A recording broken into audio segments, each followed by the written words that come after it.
ఓం మహాగణాధిపతయే నమః. ఓం గురుభ్యో నమః. ఓం శ్రీమాత్రే నమః.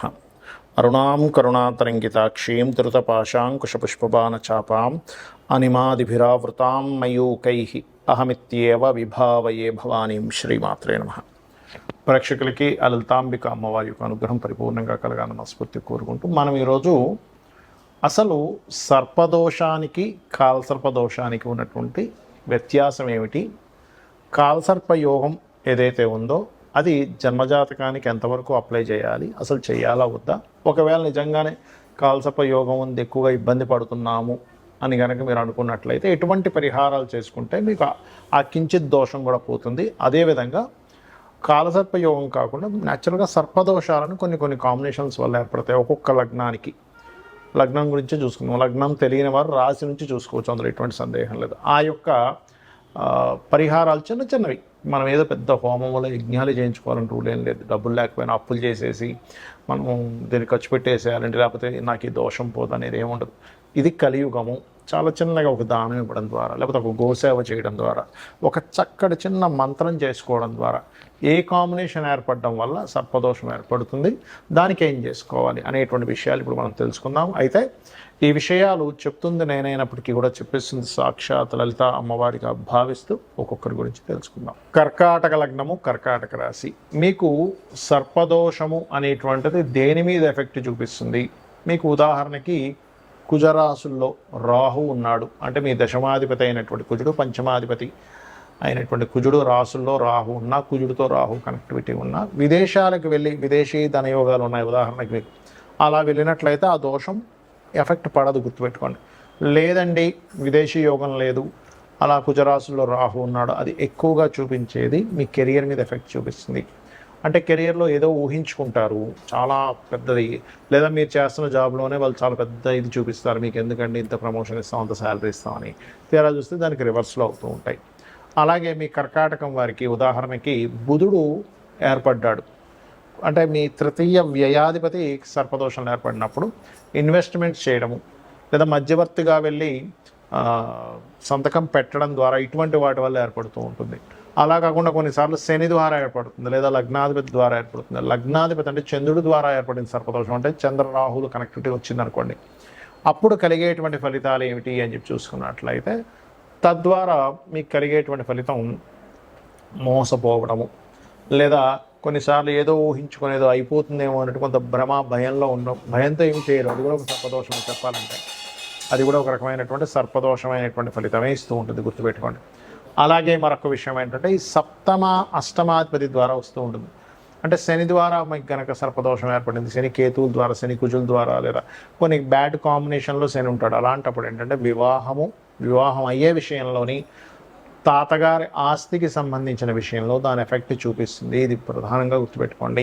ఒక్కొక్కసారి ధనాధిపతి అంటే రవి పాడవుతాడు సర్పదోషాల్లో ఉండి. అలాంటప్పుడు కుటుంబ సభ్యుల్లో తండ్రి వరుస వారు, తండ్రి లేదా కుటుంబ సభ్యుల్లో ఎవరైనా గవర్నమెంట్ ఎంప్లాయీ చేస్తున్నటువంటి వారు, అంటే గవర్నమెంట్ జాబ్స్ చేసేటువంటి గవర్నమెంట్ ఎంప్లాయీస్ వల్ల, గవర్నమెంట్ వల్ల ఏదో తప్పిదం చేయడం వల్ల గవర్నమెంట్ వల్ల కలిగేటువంటి ఇబ్బందులు వస్తూ ఉంటాయి. ఇది ప్రధానంగా మీరు గుర్తుపెట్టుకోవాలి. అయితే మీరు ఇక్కడ చేయవలసినటువంటి పరిహారం ఏమిటంటే సుబ్రహ్మణ్యేశ్వర స్వామి యొక్క ఆరాధన చేయడము, సర్పసూక్తం చదువుకోవడము, గరుడ పురాణం చదవడము, వీటి ద్వారా మీరు తగ్గించుకోవచ్చు. కాలసర్పయోగము అంటారు దీన్ని, కొంతమంది దోషము అంటుంటారు.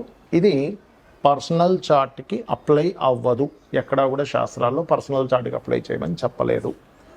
ఇది కేవలం మైథుని జ్యోతిషం. ఇప్పుడు చూడండి, మనకి రకరకాల విపత్తులు జరుగుతున్నాయి, యుద్ధాలని, లేకపోతే మనకి బాంబు పేలుళ్ళని, అటాక్స్ అని, లేకపోతే ప్రమాదాలు, విమాన ప్రమాదాలని, సునామీలని, ఇట్లాంటి వాటికి కాలసర్పయోగం ఉంటుంది. అందుకే చూడండి, ఇప్పుడు మనకి కుంభంలో రాహు ఉన్నాడు, సింహంలో కేతు ఉండగా గ్రహాలన్నీ ఒకవైపు వచ్చేసాయి. అందులో ప్రత్యేకంగా కుజుడు కేతువు కలిసి ఉన్నందుకు అదొక పిశాచ యోగం ఏర్పడి అగ్ని ప్రమాదాలు ఎక్కువగా అవుతూ ఉంటాయి. ఈ కుజుడు జూలై 28వ తేదీ వరకు ఉన్నప్పుడు అగ్ని ప్రమాదాలు ఒక 1 మంత్ నుంచి స్టార్ట్ అవుతాయి. అందుకే అగ్ని మూలకంగానే దగ్ధం అవడం జరుగుతూ ఉంటుంది. రైట్. అయితే ఇక్కడ మరి కొంతమందికి మేము కాలసర్ప యోగం ఉన్నప్పుడు మేము చాలా ఇబ్బంది పడుతున్నామని అంటూ ఉంటారు. అది ఎలా అంటే, ఇప్పుడు చిన్న ఎగ్జాంపుల్ చెప్తా చూడండి. ఇప్పుడు మీరు ఒక 2-3 ఐటమ్స్ తిన్నారు, అందులో ఒకటి చక్కగా మీకు ఇష్టం ఉన్న కూర ఒకటి తిన్నారు, లేకపోతే ఇంకోటి ఏదో కూల్ డ్రింక్ తాగారు, లేకపోతే ఫలానా ఇంకోటి ఏదో తీసుకున్నారు. అప్పుడు మనం దేనివల్ల ఎఫెక్ట్ వచ్చింది అంటే డాక్టర్ కరెక్ట్గా తెలుస్తుంది. లేదంటే మీకు ఈ ఫుడ్ పడకపోవడం వల్ల అయింది, అంతేకాని నీరు వల్ల కాదు, లేదా నీరు వల్ల అయింది ఫుడ్ వల్ల కాదు. అర్థమైందండి? కాబట్టి ఏంటంటే ఇది దాన్ని కరెక్ట్గా చూడగలగాలి. మీకు మహాదశ యోగించకపోవడం వల్ల, లేకపోతే ధనాధిపతి బాగోకపోవడం వల్ల, లేకపోతే నడుస్తున్న మహాదశతో పాటు అంతర్దశలో ఏదైనా ప్రాబ్లం ఉండడం వల్ల అనేది చూసుకోవాలి. అది స్ట్రక్కింగ్ యోగాలు కొన్ని ఉంటాయి. కాబట్టి నేను మీకు చాలా ఉదాహరణ వీడియోలో చెప్పాను. 180 మంది దేశ నాయకుల యొక్క జాతకాలు తీసుకుంటే అందులో 90% ఆఫ్ పీపుల్కి, ప్రెసిడెంట్లకి కాలసర్ప యోగం ఉంది. మరి వాళ్ళంత గొప్ప వాళ్ళు అయ్యారంటే మనం ఏంటని అర్థం చేసుకోవాలని. అంతదాకా ఎక్కడో విదేశాల్లో ఉండేటువంటి ప్రెసిడెంట్ల దాకా ఎందుకు, మన మెగాస్టార్ చిరంజీవి గారి జాతకంలో కూడా నేను చూశాను. మీరు కావాలంటే డేట్ ఆఫ్ బర్త్ నెట్లో కొడితే కాలసర్ప యోగంలోనే గ్రహాలన్నీ ఉంటాయి. దానికి సింపుల్గా ఆయన నెట్లో డేట్ ఆఫ్ బర్త్ తీసుకొని, దానికి టైం కూడా అక్కర్లేదు కాలసర్ప యోగం చూడడానికి. గ్రహాలన్నీ రాహుకేతువులకు అవతల కానీ ఇవతలు కానీ అన్నీ ఉంటాయి. కొంతమంది ఒక చంద్రుడు ఉన్నాడు కదా, అది కూడా కాలసర్ప దోషం అంటారు. అది కాదు, అన్ని గ్రహాలు ఉండాలని అంటారు. అది ఓన్లీ జన్మజాతకానికి అప్లై చేయకూడదు. ఒకవేళ సరే మీకు అంతగా మీకు అలా అనిపిస్తుంది, చక్కగా కాళహస్తి వెళ్ళండి. ఆ పరమేశ్వరుడి యొక్క అనుగ్రహము, రాహుకేతువుల అనుగ్రహంతో మీకు ఉండే ఆ కొద్దిపాటి దోషం కూడా పోతుంది. ఒకవేళ మీకు దాని మీద ఎక్కువ పనిచేస్తుంది అనుకుంటా. రైట్. ఇక సర్పదోషానికి మీకు జాతకం లేదు కానీ ఎలాంటి సిమ్టమ్స్ ఉంటుంటాయి యాక్చువల్గా సర్పదోషం వచ్చినప్పుడు అంటే ప్రతిదీ కూడా గొడవగా అవుతూ ఉంటుందండి. మీరు ఏ పని ప్రారంభించాలన్నా గొడవ. ఇది సర్పదోషం యొక్క ఇది. కొన్నిసార్లు వాదన రూపంలో ఉంటాయి, కొన్నిసార్లు గొడవ రూపంలో ఉంటాయి, కొన్నిసార్లు ఏదైనా ప్రారంభిద్దాం అనుకునేసరికే అదొక ప్రమాద రూపంలో మారిపోతుంటుంది. అంటే ఎక్కడికో పెళ్లి చూపులకు వెళ్తున్నారు, అది సప్తమ స్థానంతో సంబంధం వచ్చింది ఆ సర్పదోషం. అప్పుడు వెళ్తున్నప్పుడు యాక్సిడెంట్ అయిందండి అంటూ ఉంటారు, లేకపోతే వివాహం అనగానే గొడవలు అయిపోతున్నాయండి అంటారు. మొన్న ఒక జాతకం చూసినప్పుడు ఆ అబ్బాయికి అన్నాను, బాబు నీకు వాళ్ళ మదర్ని అడిగాను, అమ్మ మీరు ఈ అబ్బాయికి వివాహము అనగానే గొడవ అవుతుందా లేదా అంటే అవునండి, ఎప్పుడు వివాహం అన్నా గొడవ. అంటే ఏమిటి, సర్పదోషము సప్తమ స్థానంతో సంబంధం కలిగి ఉంది.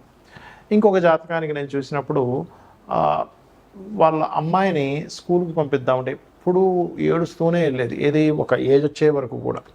ఎందుకు అలాగంటే సర్పదోషం చతుర్థ భావానికి కనెక్ట్ అయింది.